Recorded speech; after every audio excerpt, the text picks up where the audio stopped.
धर्मशाला में हूँ दोस्तों। आज कुछ समय मिला था तो मन हुआ धर्मशाला मैक्लोडगंज घूम के आया जाए। तो आज मैं यहाँ पर हूँ और मेरे साथ साथ आप भी देख सकते हैं इन सड़कों को, इन पेड़ों को और इन पेड़ों के ऊपर छन कर आती हुई सूरज की किरणों को देखिए।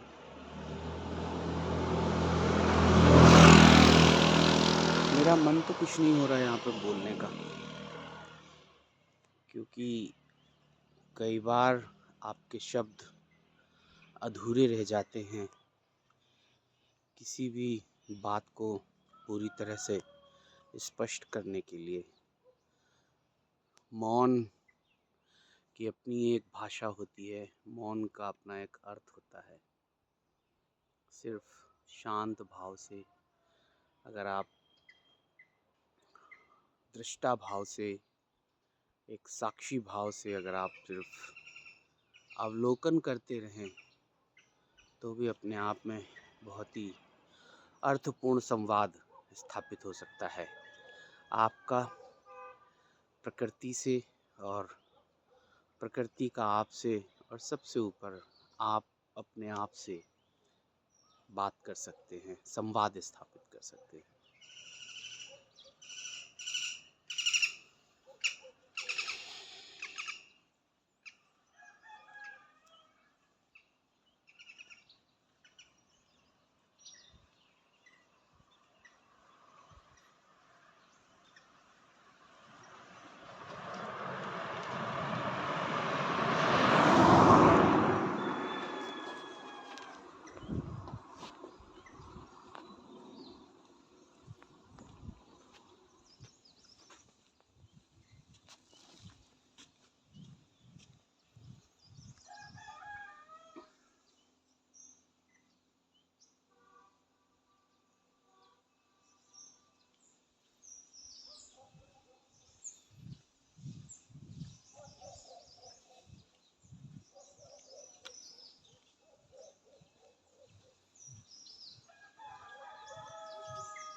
प्लास्टिक हमारे जीवन में बहुत ज़्यादा जगह बनाता जा रहा है और इसकी वजह से ऐसा नहीं कि बहुत कुछ अच्छा हो रहा है, बल्कि हम की परेशानी जीवन में स्वास्थ्य के लिए, वातावरण के लिए बढ़ रही है।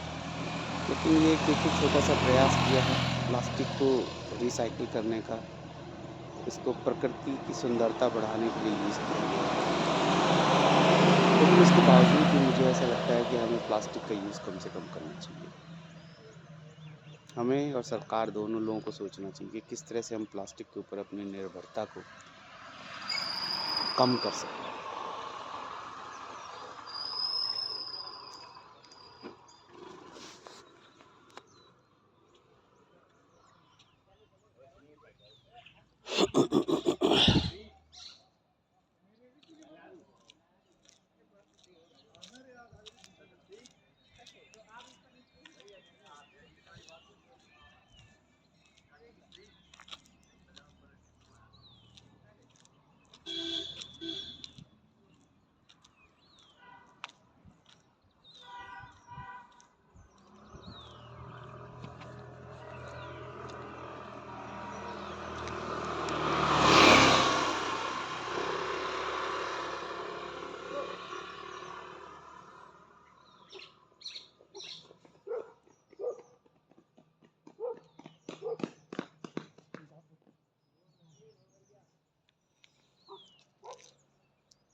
पहाड़ों से झरकर रिसकर नीचे आता हुआ बहुत ठंडा पानी। तो देखिए इन छोटे छोटे पत्थरों के बीच में जो ज़रा सी जगह है उनमें पानी इकट्ठा हो गया है और आप इसकी आवाज़ भी सुन सकते हैं।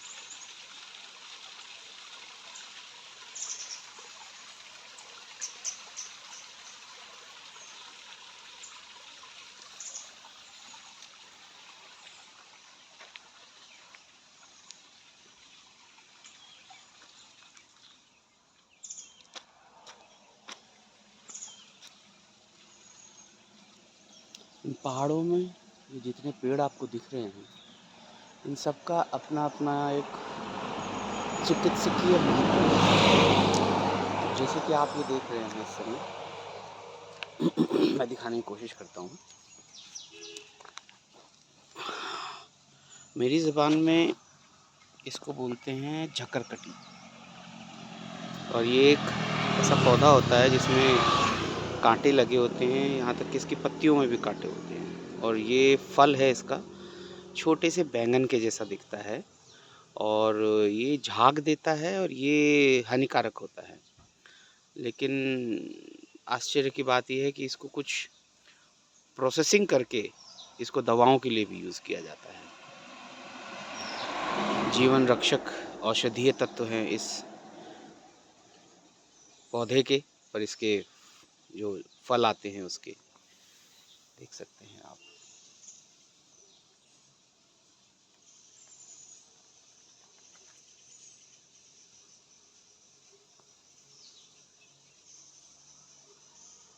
ये इसका पेड़ है। इसी तरह आप जितने भी पेड़ ये देख रहे हैं इन सब का अपना अपना औषधीय मूल्य है। ये बात अलग है कि पता नहीं है बहुत सारे लोगों को, लेकिन हर एक पेड़ का अपना अपना महत्व है और जो लोग सालों से यहाँ रह रहे हैं उनको ज़रूर इस बारे में पता होगा, या जो हमारे आयुर्वेद में जो लोग काम करते हैं जिनको जानकारी है उन्हें पता होगा।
अभी मैं जिस सड़क पे चल रहा हूँ ये सड़क मैक्लोडगंज जाती है। यहाँ से मैक्लोडगंज लगभग 8 किलोमीटर दूर है। आप अगर अपनी गाड़ी से जाएंगे तो करीब 20 से 25 मिनट का वक्त लगेगा।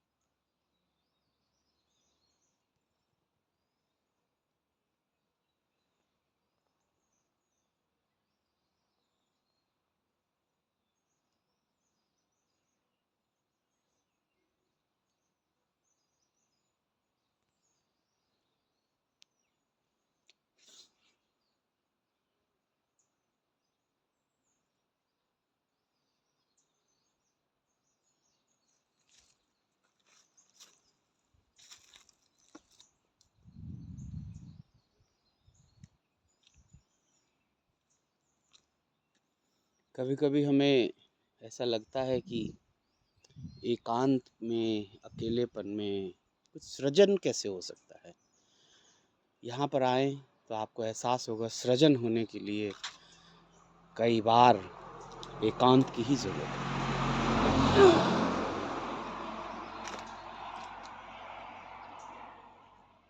मुझे नहीं पता है क्या है, किस चीज़ पौधे का फूल है, लेकिन देखिए खूबसूरती।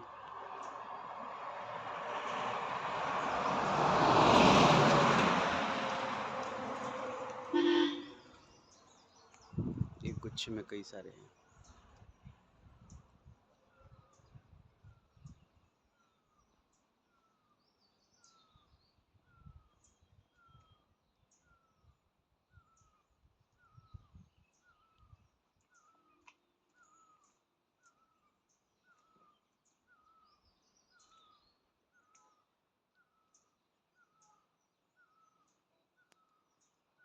देखिए ये भी फूल सुबह सुबह उगे हुए हैं।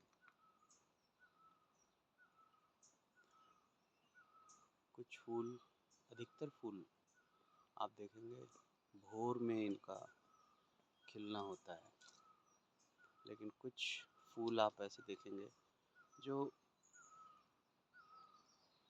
शायद शाम होते ही खिलना शुरू हो जाता है। मेरा मतलब अंधेरा जैसे ही होता है उनका खिलना शुरू हो जाता है।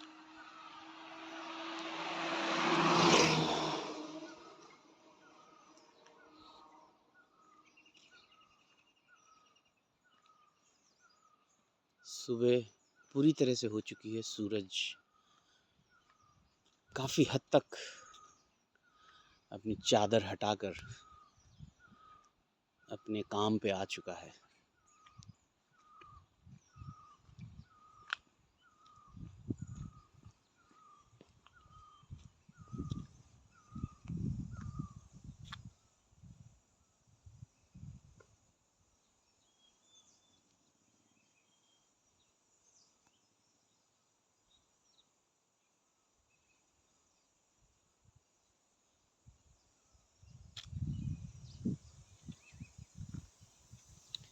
लोग गंदगी भी करते हैं। देखिए कभी कभी तो मुझे ख्याल आता है कि अगर इसी तरह से गंदगी इन पहाड़ों में होती रही तो आने वाले वक्त में ये पहाड़ अपनी खूबसूरती को और अपनी मजबूती को कैसे निश्चित कर पाएंगे, क्योंकि कूड़ा तो बहुत ज़्यादा फैल रहा है। देखिए बहुत सारे लोग जो यहाँ आते हैं उनका मकसद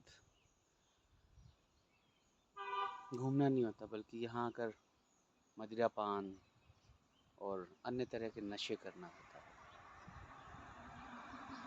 ईश्वर उन्हें सद्बुद्धि दे और उनको धीरे धीरे ये समझ में आ जाए कि अपने आप से प्यार करना, अपनी देखभाल करना, अपने शरीर की देखभाल करना, इससे बढ़ के नशा कोई हो ही नहीं सकता। और अपने आप को इस कायनात का ही एक हिस्सा समझने लगना, अपने आप को ये कायनात ही समझने लगना, इससे बड़ा कोई नशा नहीं होता है।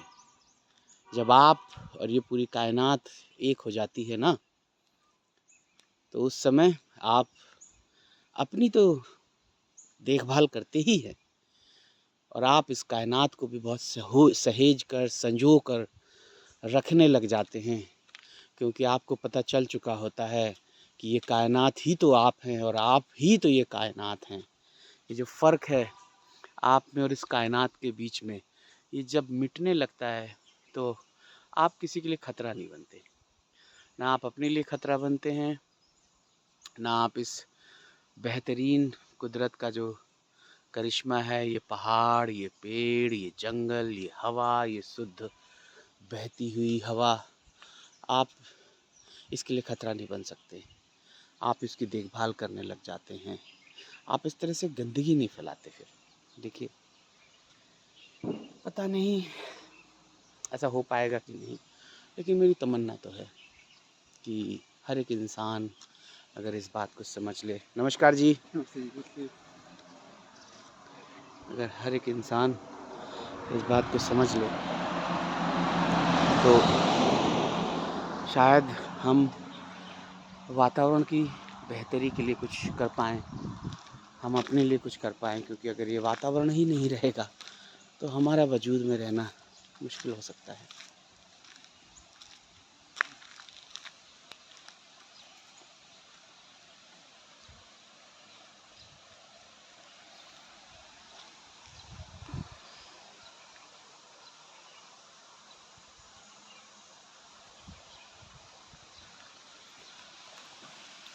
आइए आपको एक बहता हुआ झरना दिखाते हैं। पहाड़ों से झरकर आता हुआ बर्फ़ का पानी। ये देखिए, अगर आपके पानी में क्या बहता हुआ, और ये वहाँ से आ रहा है, इन पहाड़ों से झरकर बहता हुआ पानी।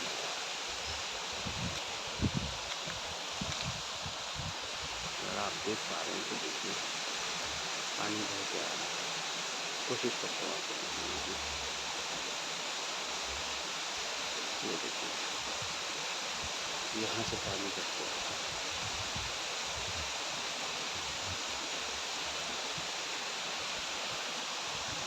है। यहाँ पर भी लोगों ने कूड़ा फेंक रखा है, गंदगी कर रखी है।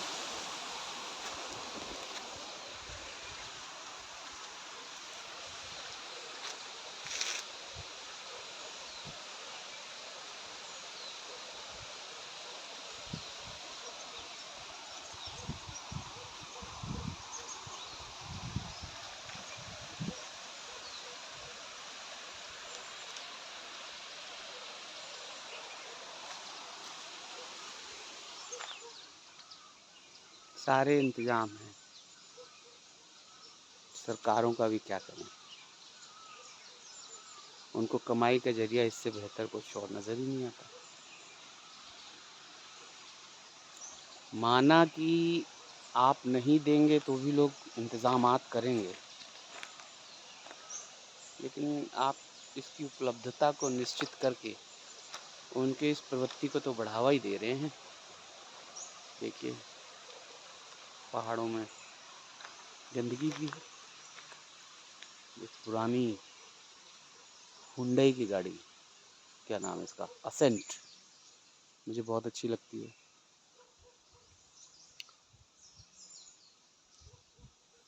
देखिए,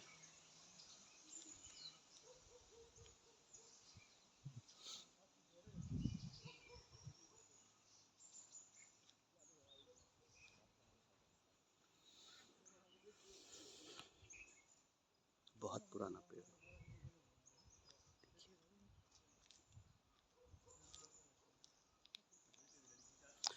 इस टीले का, इस पेड़ को बचा के रखने के लिए इस टीले का निर्माण किया गया होगा। और आप देख सकते हैं इसका निर्माण स्वर्गीय श्री भवानी दास जैलदार की याद में उनके सुपुत्र श्री कृष्ण लाल सरपंच ने 1972 में बनवाया। 1972 में बनाया हुआ ये है। आप देख सकते हैं इस पेड़ को, कितना विशाल और पुराना पेड़ है ये। एक बात तो तय है कि लगभग 1972 से ये पेड़ अपने वजूद में है।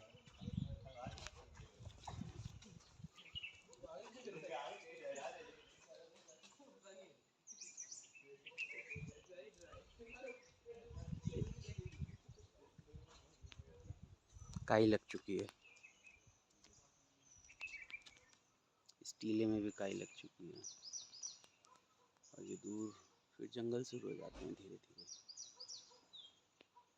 जंगलों के बीच में किसी ने कॉटेज बना रखा है, लेकिन इसमें ऐसा लगता है कि कोई रह नहीं रहा है, क्योंकि ये वीरान पड़ा हुआ है। लेकिन मुझे ऐसी जगह अच्छी लगती है, लेकिन मैं अभी नहीं यहाँ ना तो ख़रीद सकता हूँ, ना अभी मैं रह सकता हूँ। लेकिन मेरी तमन्ना है कि एक दिन ऐसा हो कि मैं यहाँ आकर रहूँ, मेरी सुबह यहाँ गुजरें, मेरी रातें यहाँ गुजरें। मैं सुबह में आराम से उठूँ, ब्रश करूँ, फ्रेश हूँ और फिर निकल पड़ूं जूते पहन के, एक हल्की से शॉल लेकर। जाने क्या ढूंढने, पता नहीं क्या ढूंढना है मुझे। कुछ तो है जो मैं ढूंढना चाहता हूँ, जिसकी तलाश में मैं यहाँ से वहाँ भटकता रहता हूँ। शायद कोई बस आ रही है, नहीं ट्रक है, सेना का ट्रक।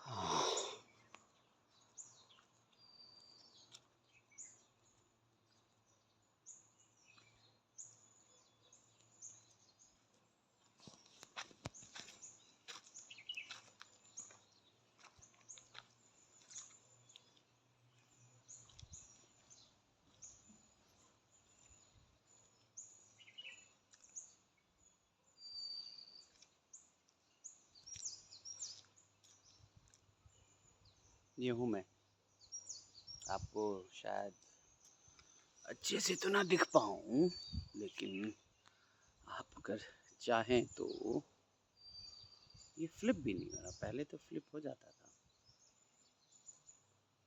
पर चलिए कोई ज़रूरी नहीं है कि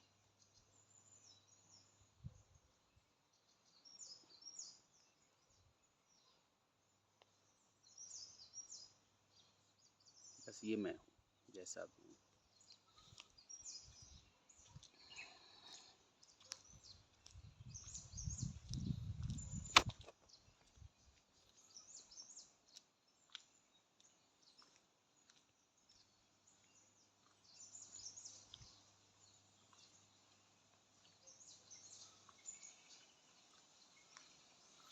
मैंने भी कुछ समय पहले एक महिंद्रा स्कॉर्पियो खरीदी थी, 2007 मॉडल की। गाड़ी अच्छी थी और बस थोड़ा मैंने महंगी खरीदी थी। मुझे ऐसा लग रहा था कि शायद हम दो गाड़ियाँ मैनेज कर सकते हैं। बाद में मुझे पता लगा आर्थिक रूप से भी थोड़ा सा प्रेशर तो रहता ही है, लेकिन एक जो आपके मन में रहती है, दो गाड़ियाँ हैं, सर्विस करानी है, सफाई करनी है, उनको देखना है। क्योंकि हमारे जो धर्मपत्नी जी हैं कोशिश तो करती हैं बेचारी, लेकिन गाड़ी अभी प्रॉपर तरीके से मैनेज नहीं कर पाती, चला नहीं पाती हैं। तो फिर मैंने उस गाड़ी को निकाल दिया, और गाड़ी बहुत अच्छी थी। मुझे उसका दुख है, मुझे निकालना पड़ा। लेकिन फिर वही बात आती है, कितना अपने पास रखेंगे, कब तक अपने पास रखेंगे। कभी ना कभी तो आपको कुछ ना कुछ छोड़ना ही पड़ेगा।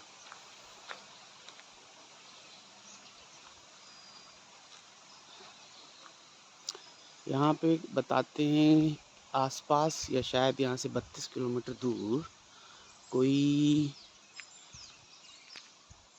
बर्ड सेंचुरी है। हाँ, ये है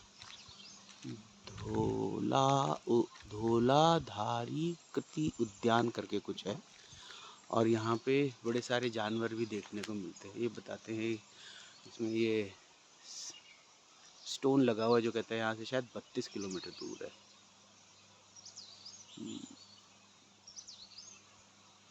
हाँ।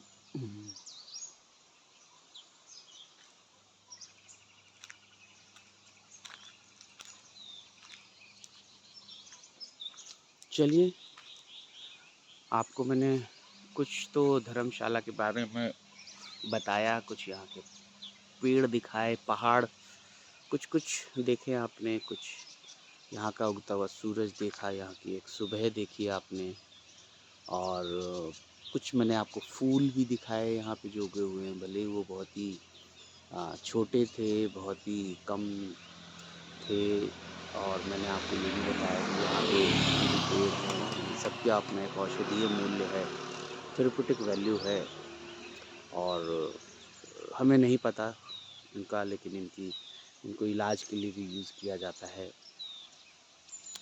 और आपको कुछ जानकारी धर्मशाला के बारे में मिली होगी, और आप इस वीडियो को देखिए, हो सके तो शेयर करिए और लोगों तक भी पहुंचाइए अगर अच्छा लगे तो। फिर किसी तरह से, फिर किसी दिन, फिर कहीं पर आपको मिलूँगा, फिर एक नई सुबह के साथ। बातें तो वही रहेंगी, लेकिन हो सकता है अंदाज़ थोड़ा अलग हो। चलिए, ध्यान रखिए।